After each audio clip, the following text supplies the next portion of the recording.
Welcome to our second session on transformations. As the first group, we had two sessions, two presenters in our last one. We have three today, so we're going to try to keep it moving forward. Our first presenter today is Chrystal Kasinger. Chrystal grew up in Hudsonville, Michigan, and moved to Grand Rapids when she was 18. She's been attending GRCC part-time since 2005. Her major is social work and plans to minor in women and gender studies when she transfers to Grand Valley in the fall of 2011. She's passionate about volunteering and writing, two interests that led naturally to her choice of social work as an ultimate career. Currently, she's involved with GRCC's Women's Issues Now and volunteers at Red Project, a local organization committed to stopping the HIV and AIDS epidemic and supporting those who live with the illness. Please welcome Chrystal Kasinger.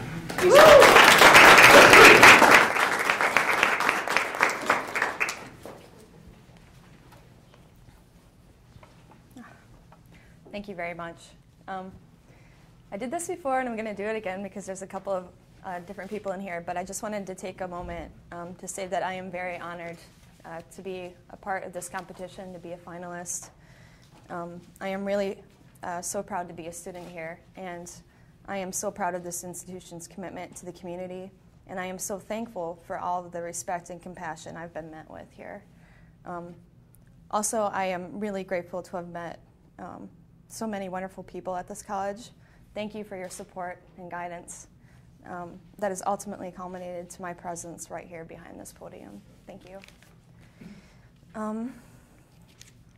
The title of my essay is On the Corner of Lyon and Bostwick.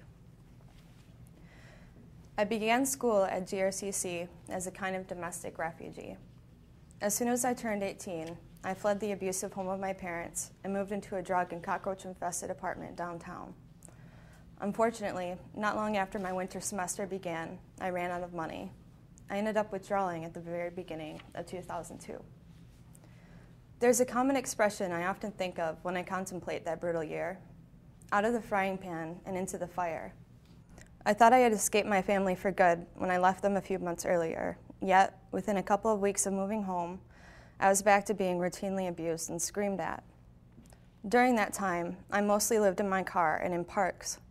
I was so scared my parents would molest me or worse that I could hardly sleep in my bed. If I was not at my temporary janitorial job, I would spend the entire day and night driving around or playing basketball. After a few months of this, I finally snapped. I started driving 95 miles per hour on 45 mile per hour Baldwin Street and began crying harder than I have ever cried before. I remember being faintly aware that I sounded like an animal. Strangely, a stark and contrasting clarity formed in my mind while the world seemed to be burning around me.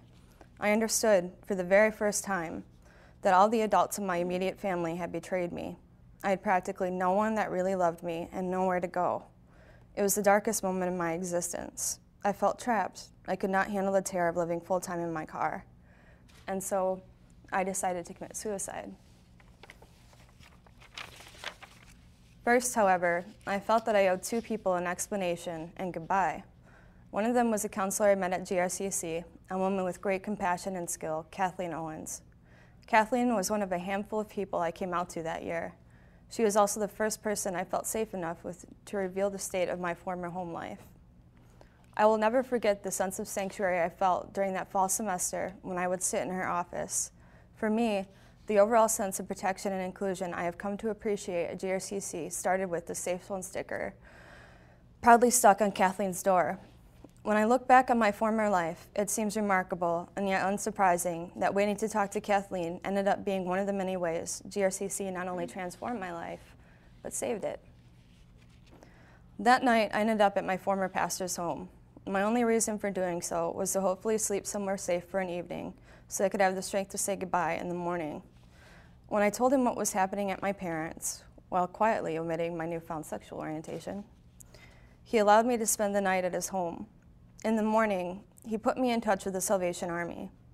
Knowing that I would not have to live the remainder of my days in my car filled me with a desperately needed sense of relief. It gave me just enough hope to continue living, and I never had to make those calls. A couple of weeks later, I moved into a glorified homeless shelter.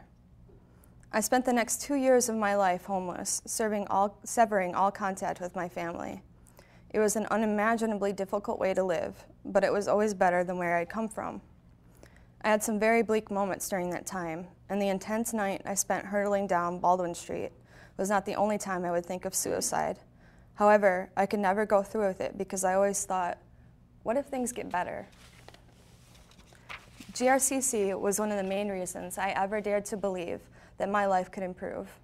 Outside of this institution, I had little reason to hope. I was poor, homeless, gay, learning disabled, and extremely traumatized. Employers were not jumping out of their chairs to hire me. Most churches weren't too keen on accepting my sexuality, and the federal government treated me like I was something less than human as they consistently reviewed my need to eat and have shelter. And yet, on the corner of Lyon and Bostwick, there sat an institution that embraced diversity and accepted people where they were in life. Several months after I emerged from homelessness, I knew exactly where I could go to continue to improve my future. Many schools would have glanced at my high school GPA and financial situation and then promptly turned me away, but not GRCC. Walking into Kathleen's office to tell her I was officially resuming my education here in the upcoming fall semester was a rare moment in my life in which I was filled with a sense of pride and victory. Over the last few years at GRCC, moments of triumph and gratification have become much more frequent and have lost their status as a precious rarity. I owe so much of this miracle to staff and faculty here who have consistently challenged and supported me, and so many have gone beyond their obligation as a professor or advisor and have acted as a mentor to me. One such person is my former English instructor, Professor Katie Collish. My relationship with Katie as a mentor began when I turned in a required essay for EN 102 about my experience in the religious community as a woman and lesbian. Part of the story involved the church I had belonged to while coming to terms with my orientation that openly opposed homosexuality. I understood that I would be excommunicated if I came out, and that forced me to leave. It was an excruciating blow because now I was not only without a family, but also without the love, support, and acceptance of my church. Katie told me that my story was important and needed to be heard. It was moving and somewhat stunning for Katie to say this because she validated the pain of that experience and encouraged me to share it with others. This incident really conveyed to me that GRCC is an environment where my experiences will be validated and my voice kindly welcomed. When Katie informed me about Aquinas' Women's Conference and submission deadline, she noted with regret that it was only a week or two away. It was not an ideal situation, but Katie generously devoted her time to scrambling along with me to edit my entry. To our shared delight, a month later, Aquinas invited me to present the essay to my very first academic audience. I have had so many experiences as similar and extraordinary as the interaction I had with Katie at GRCC. I can vibrantly recall when, a few years ago, some of us from what was formerly named the Gay Straight Alliance decided to participate in the annual Martin Luther King Jr. March. We were very proud and content to walk and sing "We Shall Overcome" toward the end of the line. However, somewhere in the middle of the ceremony, former President Olivares introduced himself to us. He shook our hands and then invited us to the front of the line with himself, what I believe were members of the Black Student Union, and some of the African American leaders in the community. Tears welled up in my eyes as I finished the walk next to Grand Rapids' finest civil leaders. It was typical, astonishing GRCC behavior. Time and time again, I have witnessed this institution take me from the dark, obscure place at the end of the line and openly invite me to the head of the march. My parents often told me that I would never succeed in life. It seemed any time I made the tiniest mistake, I would be treated to a few hours lecture of how I would amount to nothing. Except for a stray few, I doubt many of the staff and teachers at my former high school expected much from my future either. I had severe emotional problems and was committed several times to local mental hospitals' children's programs. I was finally placed in special education my senior year. Also, during my foray into homelessness, I know some of the social workers I worked with had limited hopes as well. I was so traumatized the state awarded me SSI. I truly had the kind of labels that did not spell success. I don't think many of those individuals would recognize me now. Last year, I was invited to the prestigious annual Circle Roundup YWCA luncheon. I was also encouraged to attend the Strong Women, Strong Leaders Conference at GVSU. Additionally, I had the pleasure of serving the student club Women's Issues Now, or WIN, as secretary that fall semester, and I was named vice president in the winter. During that time, I created and helped make reality an HIV/AIDS Awareness Day and traveled with WIN to many different women-supporting organizations in San Francisco. I'm doing better than my B- average in high school these days as well. With the encouragement of several gifted professors and advisors, along with the aid of the TRIO program, I have acquired nearly a 3.8 grade point average. I should also be receiving a Phi Theta Kappa scholarship. If all goes according to plan, I will be graduating with an associate's degree and honors next winter. The outward accomplishments are impressive, but the most extraordinary changes that have occurred within.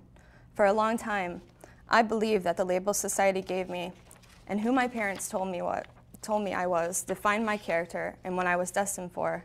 But today, I am not that scared, beaten down kid in school who would slump her shoulders and walk around ashamed with hair in her face.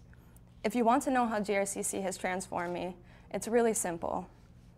Where before I was no good, deviant, poor, disabled, and abused, now I am a human being with a sense of dignity and a ferocious belief in my right to be here.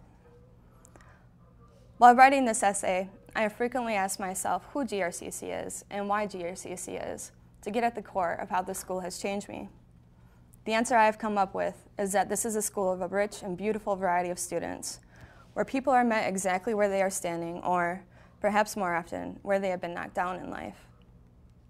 And it is because of this institution's commitment to diversity and compassion that I can very confidently say, to all of those who told me I should be full of shame and that I would never go anywhere in life, you were wrong. Thank you.